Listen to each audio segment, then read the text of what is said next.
Antes de ver este video, quiero que te hagas esta pregunta. ¿Cuál crees tú que serían las consecuencias de vivir cierto tiempo en un entorno tan extraño y hostil como puede ser una cárcel? Y esta pregunta, que puede parecer que no tenga mucho truco, es lo que impulsó a la creación del experimento de la cárcel de Stanford. Y los resultados que arrojaría este experimento, catalogado como macabro y poco ético, revelaría una verdad muy perturbadora del ser humano. La historia de la que voy a hablar hoy es muy conocida, pero decidí hacer este video porque siento que si se hace un TikTok o un contenido muy corto o muy resumido sobre este experimento, no se plasma qué fue lo que realmente vivieron las personas que participaron acá, que es lo más importante y lo que hace que este caso sea tan impactante. Además que también hay películas que siento que exageran un poco todo y hasta crearon como un mito de qué fue lo que realmente sucedió acá, y esto en realidad no hace falta porque las cosas tal cual como sucedieron son muy impactantes de por sí. Y te puedo decir esto ya que acá se demostró que en tan solo 6 días los participantes de este experimento ya habían olvidado sus identidades pasadas y estaban perdiendo por completo la percepción de la realidad. Y el cómo sucedió todo esto lo vas a conocer ahora mismo. Hey, ¿qué tal? Yo soy Fusgo y este es el experimento de la cárcel de Stanford. Para el año 1971, el gobierno de los Estados Unidos se empezó a preocupar por algo que cada vez se veía más en el país. Resulta que la mayoría de prisiones a lo largo de todo el territorio se estaban volviendo más hostiles, y pese a que nadie espera que estos lugares sean un hospedaje de ensueño para los convictos, las constantes huelgas de hambre y los motines que sucedían en las prisiones estaban siendo un problema para el gobierno, ya que tanto el número de muertes de guardias como de reclusos aumentaban a la par en cada región del país. E incluso había casos en los que los prisioneros llegaron a tomar por la fuerza el centro penitenciario donde se alocaban. Y esto no era porque no estaban dispuestos a pagar su condena, sino porque las cosas que vivían ahí no podían seguir así. Debido a esto se empezó a cuestionar el gran poder que tienen los guardias de las prisiones. Era conocido que estos empleaban fuertes abusos, tanto físicos como psicológicos, en los convictos. Pero esto, en vez de causar el efecto de tenerlos bajo control, parecía avivar la violencia y el caos dentro de las cárceles, por lo que el gobierno de los Estados Unidos decidió subvencionar un estudio sociológico que tendría lugar en la Universidad de Stanford, en el estado de California. En esta universidad se encontraba la persona que se veía como la más apta para llevar esta investigación a cabo. Este era el profesor en psicología social Philip Zimbardo, quien trabajaba en la misma universidad. Este profesor esperaba aprobar la hipótesis de que tanto los guardias de las prisiones como los convictos autoseleccionaban y decidían sus papeles y roles a cumplir dentro de las prisiones, que muchos de estos guardias no tenían la intención de hacerle daño a los presos en un principio, pero como se les daba la libertad de hacerlo, a la vez que entre ellos se premiaba el ser estrictos, sus comportamientos se volvían más autoritarios, lo cual desencadenaba en los violentos altercados que estaban sucediendo a lo largo de todo el país. De esta manera, a inicios de agosto de 1971, y con el objetivo de probar su hipótesis, el profesor Zimbardo planeó cuidadosamente un estudio que pretendía recrear el ambiente de una cárcel real. Esto con el fin de establecer condiciones que harían más propensa la desorientación, la despersonalización y la desindividualización de los involucrados, tanto de los guardias como de los reclusos, cosa que conseguiría más adelante, y tuvo como resultado algo que dejaría a todos sin palabras. En este paso de planificación, Zimbardo buscó a expertos que le ayudaran a recrear una cárcel lo más real posible. Así fue como se contactó con un ex convicto que había cumplido una sentencia de 17 años tras las rejas, y fue él quien les dio una visión más en profundidad de qué era lo que significaba ser un prisionero y cómo se sentía vivir en una cárcel.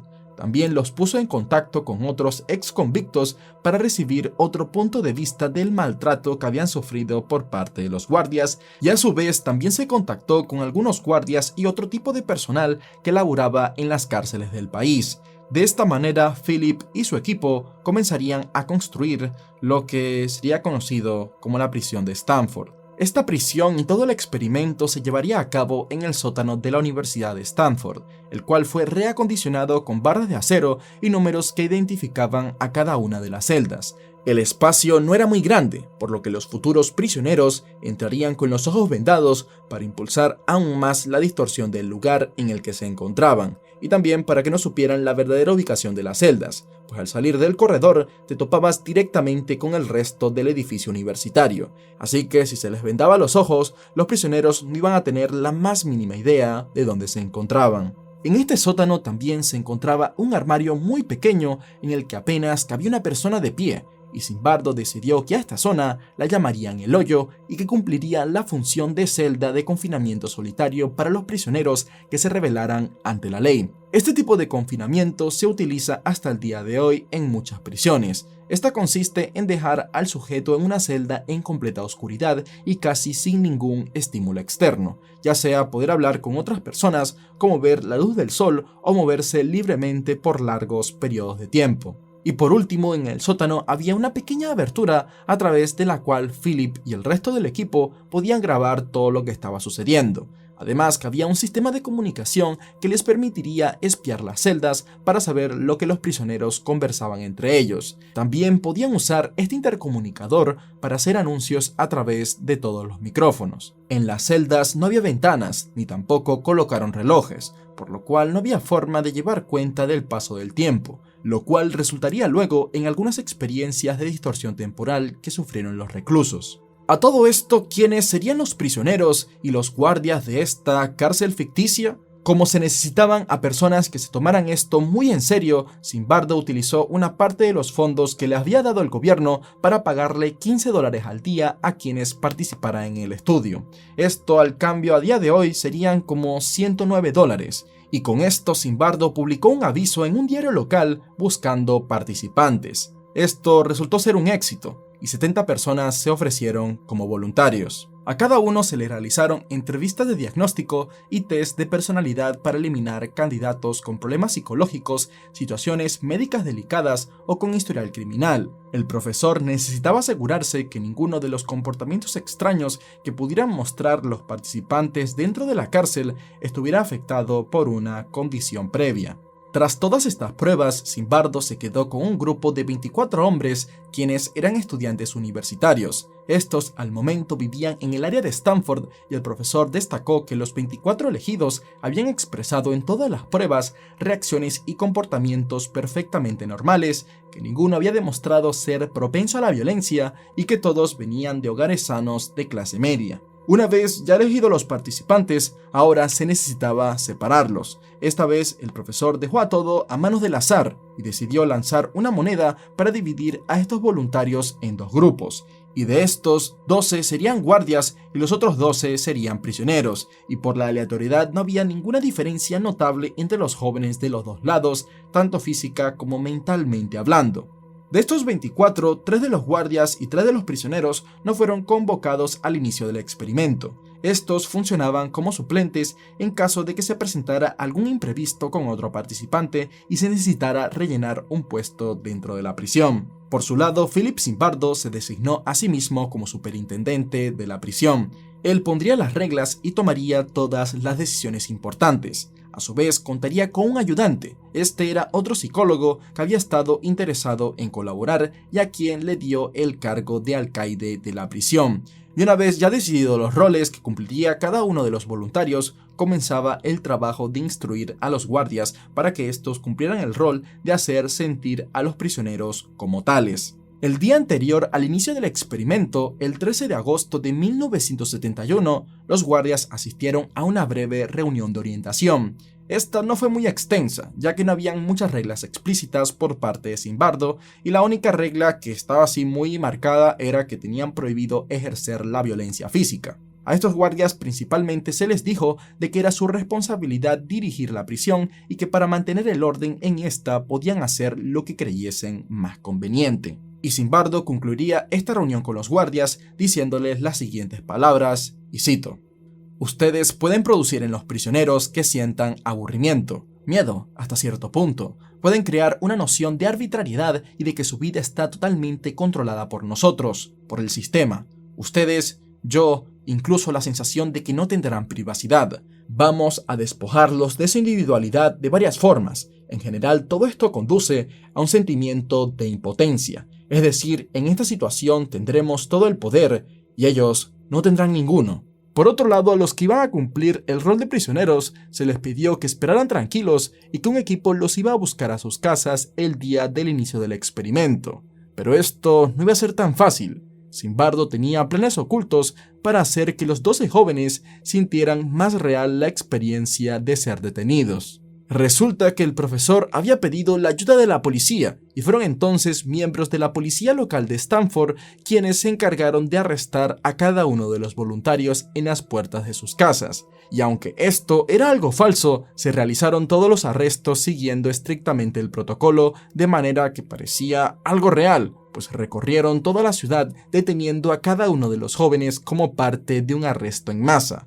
supuestamente bajo el delito de robo a mano armada. Así detuvieron y esposaron a todos los jóvenes en sus respectivas casas. A estos les leyeron sus derechos y luego fueron subidos a las patrullas a la vista de todos sus vecinos. Para sumarle a la sensación de estar siendo realmente procesados, antes de llegar a la prisión de la universidad, encapucharon a los jóvenes por completo para quitarles el sentido de ubicación y una vez dentro tomaron todos sus datos, registraron sus huellas digitales y se les realizó una identificación completa. Luego fueron escoltados a sus celdas, donde al principio los dejaron sentados y con una venda en los ojos, esto con el objetivo de que contemplaran su destino y pensaran en qué habían hecho para meterse en esa situación tan complicada. De esta forma y con los atemorizados prisioneros ya en las instalaciones, Zimbardo instó a los guardias a que comenzaran sus primeras tareas. A cada uno se les dio unas gafas de sol reflectantes, lo cual tenía la intención de que los prisioneros no pudieran ver sus ojos ni identificar lo que pensaban.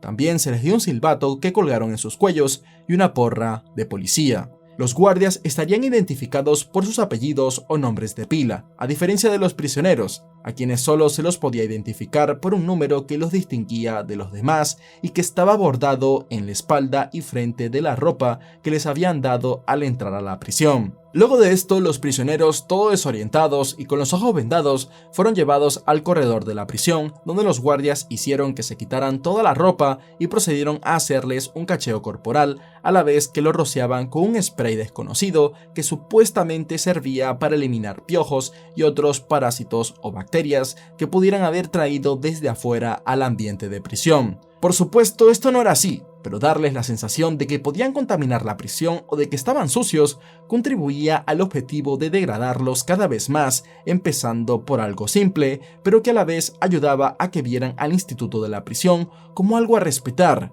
y cuya organización y reglas estaban fuera de su alcance.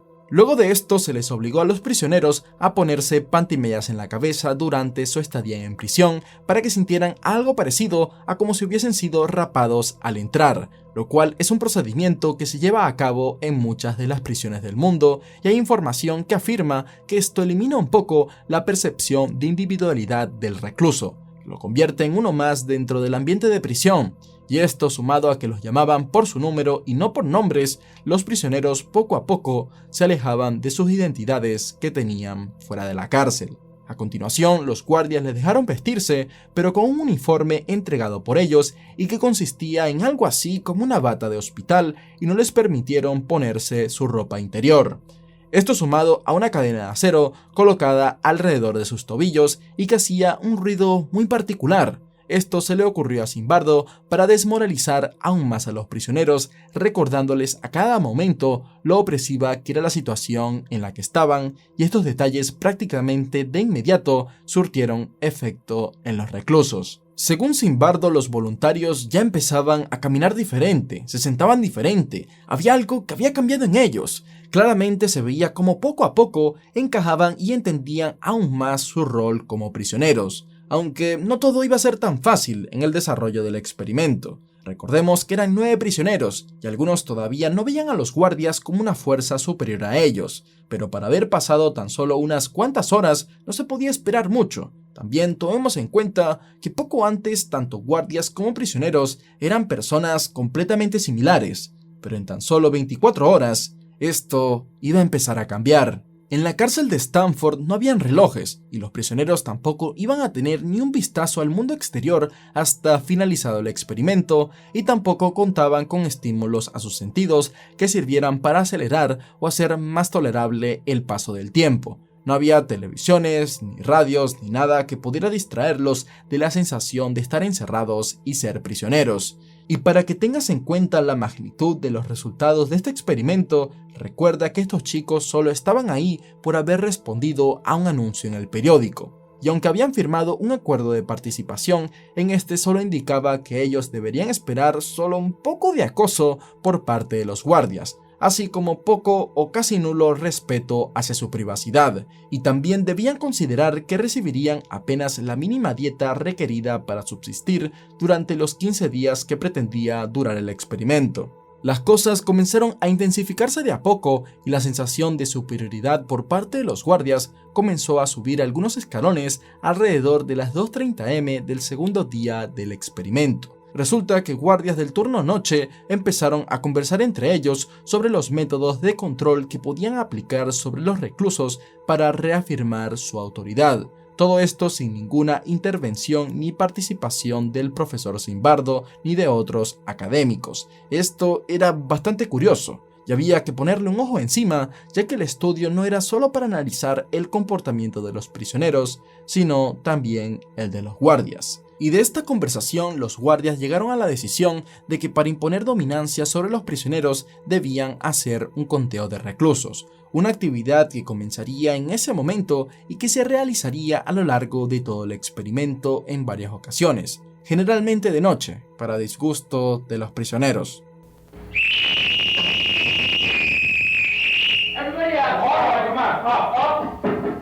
Well, gentlemen, here it is time for count. Con este fuerte y molesto ruido de los silbatos, a las 2:30 am los reclusos se despertaron muy asustados y aturdidos.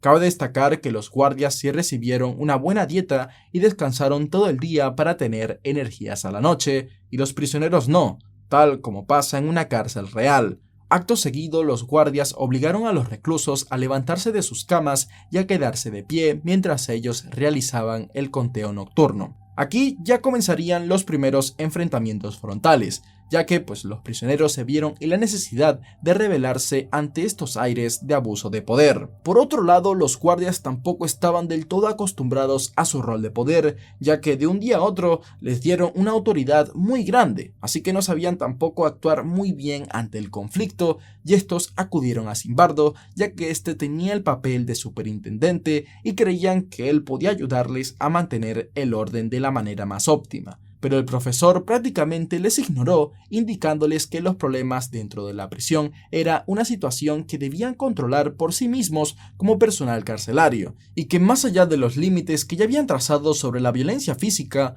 los incitaba a continuar imaginando métodos que fueran eficaces para aumentar su control sobre los prisioneros. Y así fue como los guardias llegaron a la conclusión de que usarían lagartijas como castigo. En un principio, Zimbardo no estaba tan de acuerdo con este castigo, pues le parecía un poco infantil, o quizás carente de la seriedad que un castigo en la cárcel debería tener, y esto podía destruir la imagen que tanto se habían esforzado en demostrar de hacer esto como una cárcel real, y así los resultados no iban a ser tan fieles, ya que los prisioneros no se iban a tomar esta cárcel en serio y lo iban a ver como el experimento que es. Sin embargo, más adelante, Zimbardo y los investigadores descubrirían que ese había sido un método utilizado en campos de concentración de la Alemania en la Segunda Guerra Mundial, y que con el tiempo resultaba tremendamente desmoralizante para los castigados. Por el resto del segundo día, el experimento avanzaba según lo planeado, y debido a eso nadie se esperaba la rebelión que estallaría al amanecer del tercer día.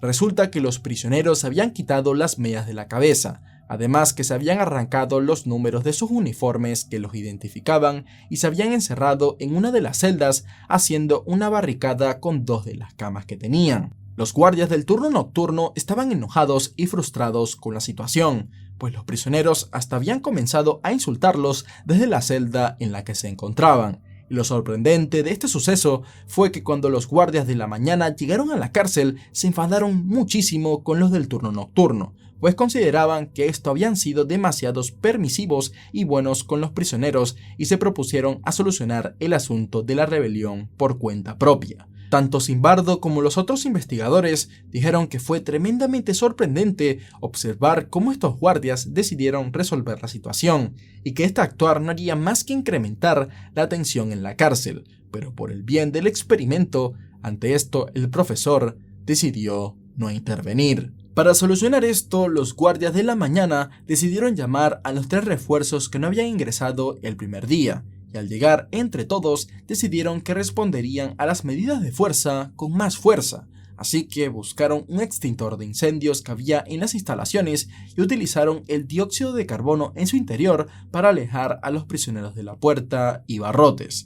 Acto seguido entraron a la celda, desnudaron a los prisioneros, les quitaron las camas y los forzaron a los 3 que habían sido los autores intelectuales de la rebelión a pasar horas en confinamiento solitario en el closet al que llamaron el hoyo. En general fue a partir de este momento que la actitud y el comportamiento de los guardias empezó a ser mucho peor con los prisioneros. Estos ya se estaban sintiendo más cómodos y adaptaban más el derecho de tratar a los prisioneros como basura, cayendo cada vez más dentro de sus roles como guardias de prisión.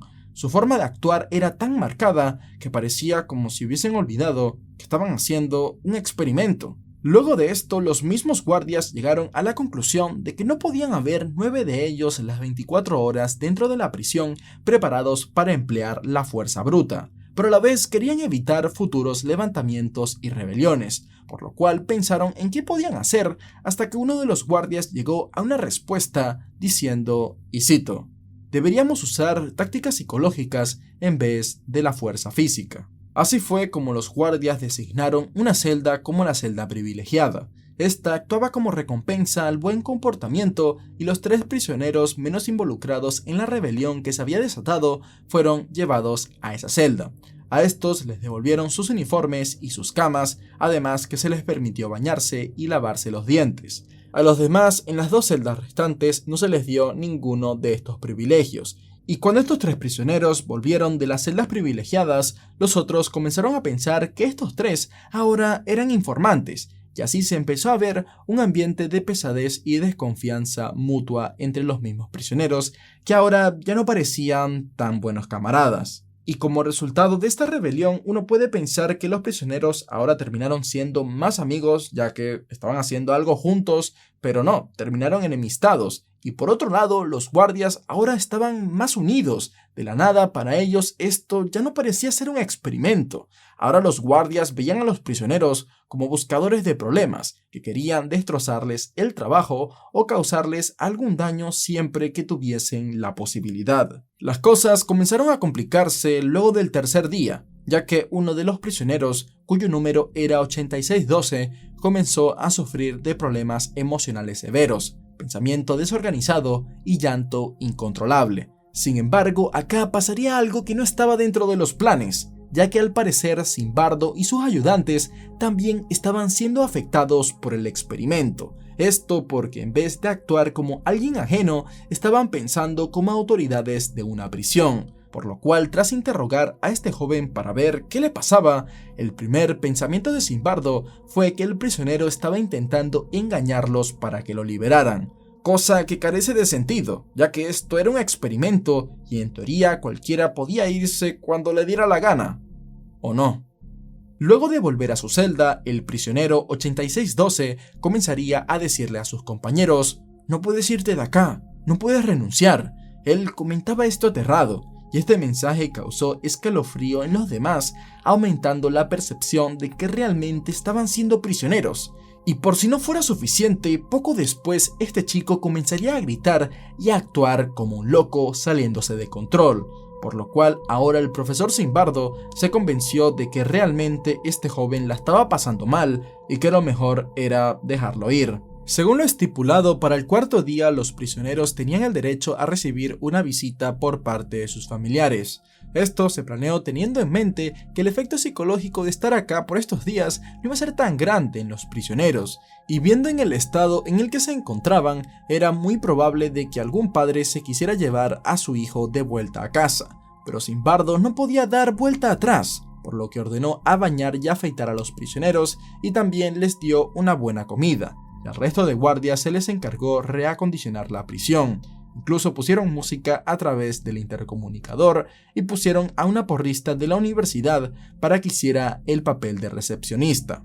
Todo esto logró engañar por completo a los padres de los prisioneros, excepto por algunos que mostraban incomodidad o rechazo porque veían a sus hijos como algo decaídos de ánimo. Sin embargo, lo más que hicieron fue hablar con el superintendente de manera individual para que éste mejorara un poco las condiciones de las celdas de los prisioneros, pero al final a ningún padre se le ocurrió retirar a su hijo del experimento. Al quinto día se le ocurrió algo al profesor para añadirle un poco de sazón a todo esto y decidió llevar a un sacerdote católico que había trabajado en prisiones para que interrogara a los prisioneros y así tener un mejor punto de vista de qué pasaba en sus mentes. Algo que llamó la atención de a primeras fue que pese a que no había ningún guardia presente en estas interacciones individuales, todos los prisioneros se presentaron ante el sacerdote por su número de recluso y no usando sus propios nombres. Seguido, este les preguntó: ¿qué están haciendo ustedes para poder salir de aquí?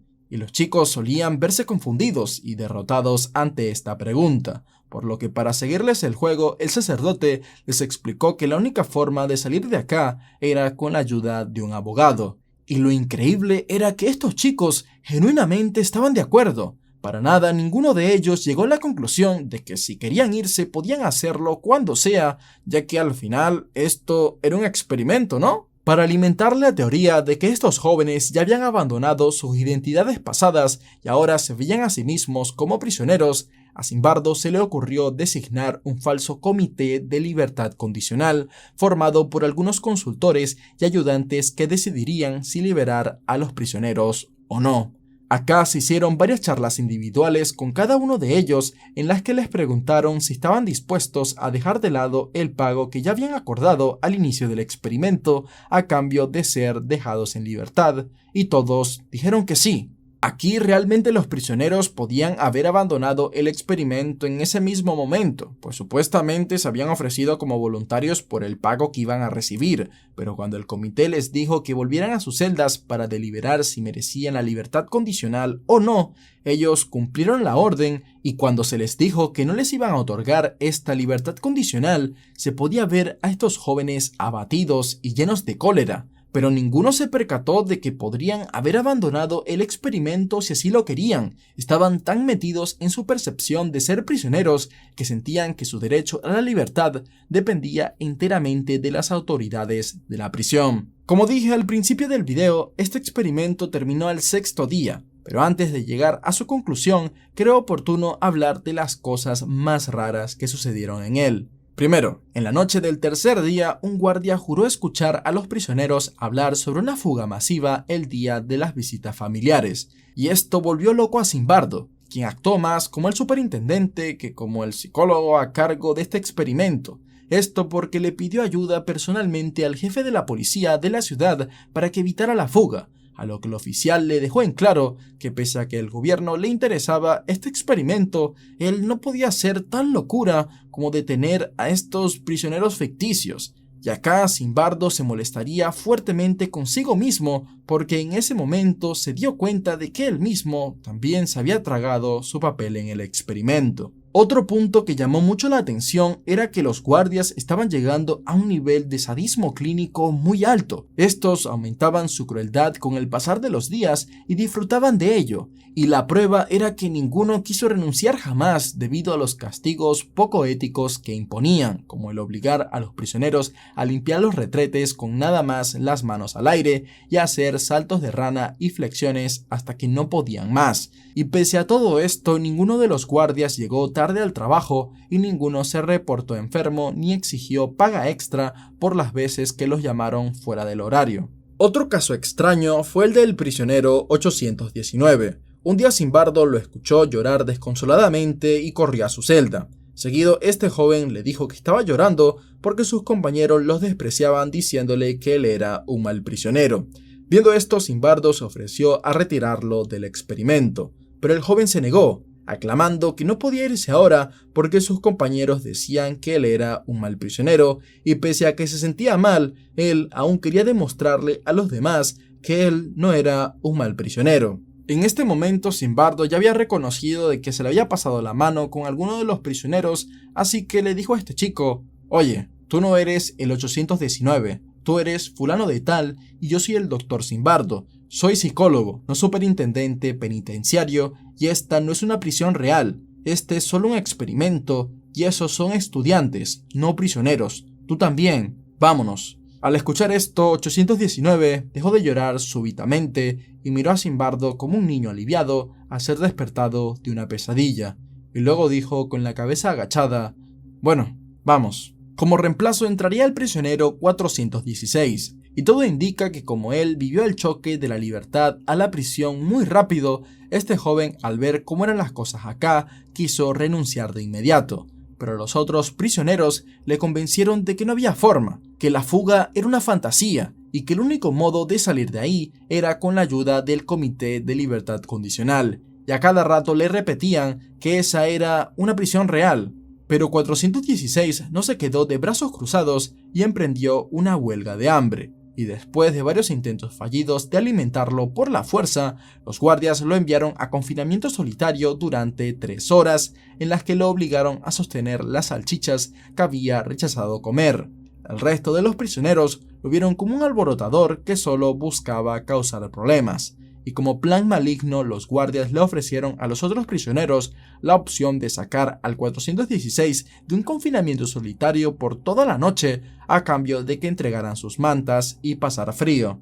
A esto los prisioneros se negaron y los guardias iban a ser firmes en su palabra, pero Zimbardo se enteró de esto y puso un paro, interviniendo para hacer que este joven volviera a su celda común. Después de este punto, el estado del experimento comenzó a deteriorarse rápidamente. Muchos prisioneros mostraban signos de que su salud mental se estaba viendo afectada. Uno de ellos incluso desarrolló un sarpullido en su cuerpo debido al estrés. Hasta el momento, un alrededor de 50 personas ajenas al experimento habían entrado a la cárcel, pero fue en el 6º día que Cristina Maslach, una estudiante de posgrado, ingresó a la prisión para entrevistar a los guardias y a los prisioneros. Y esta acá se encontró con una fila de internos semidesnudos y encapuchados, con los tobillos encadenados unos a otros, caminando lentamente cada cual con la mano sobre el hombro del que tenían adelante.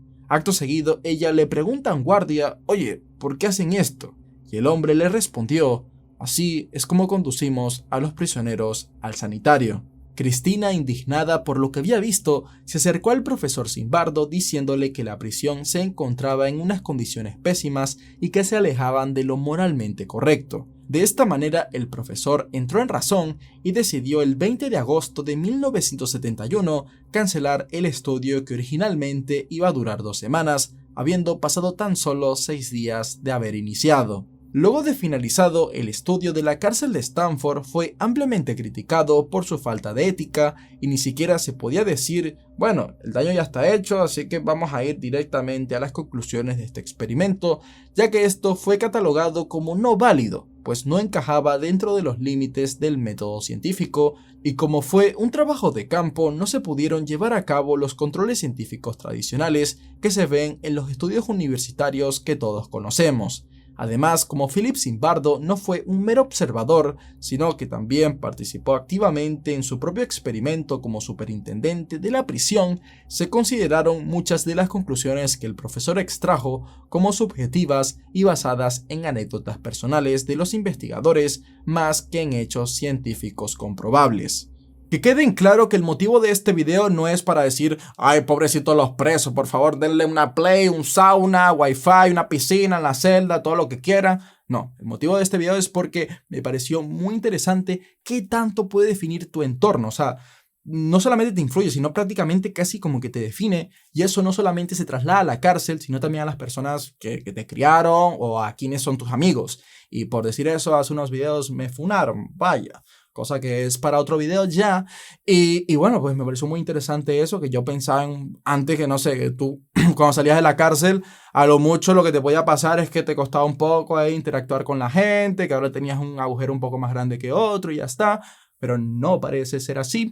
Y bueno, amigos, con esto termino este video. Espero que te haya gustado. Si es así, siéntete libre de pasar por los otros videos que he subido a este canal. También pásate por el canal de Fusgo TV, que te lo dejo en la descripción. Y ya sabes que, pues, muchas gracias por tu apoyo. Lo aprecio mucho. Y como siempre, nos vemos en la próxima.